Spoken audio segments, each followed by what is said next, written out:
जय श्री कृष्ण। राधे राधे भगतजनों, आज हम चैत्र मास के गणेश चतुर्थी के व्रत की कथा सुनेंगे। कथा शुरू करती हूँ। बात उस समय की है जब सतयुग चल रहा था। एक राजा था। राजा का नाम मकरध्वज था। मकरध्वज बहुत ही धर्मात्मिक प्रवृत्ति का राजा था और अपनी प्रजा का अपनी संतान की तरह पालन करता था। अतः उसके राज्य में प्रजा पूरी तरह खुशहाल और सुखी व प्रसन्न थी। राजा पर मुनि याज्ञवल्क्य का बहुत स्नेह था। उनके ही आशीर्वाद से राजा को एक पुत्र की प्राप्ति हुई। संपूर्ण राज्य का स्वामी तो मकरध्वज ही था, परंतु राजकाज उसका एक विश्वास पात्र मंत्री चलाता था। मंत्री का नाम धर्मपाल था। धर्मपाल के 5 पुत्र थे। सभी पुत्रों का विवाह हो चुका था। सबसे छोटे बेटे की बहू गणेश जी की अत्यंत भगत थी और उनका पूजन किया करती थी। गणेश चौथ का भी व्रत करती थी। सास को बहू की गणेश भक्ति सुहाती नहीं थी।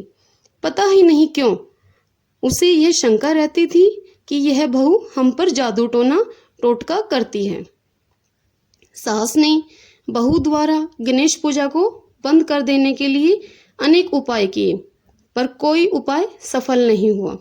बहू की गणेश जी पर पूरी आस्था थी, अतः वह विश्वास के साथ उनकी पूजा करती रही।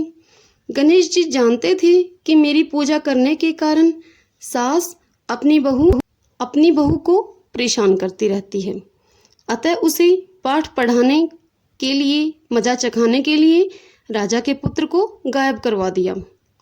फिर क्या था, हाय तौबा मच गई चारों ओर।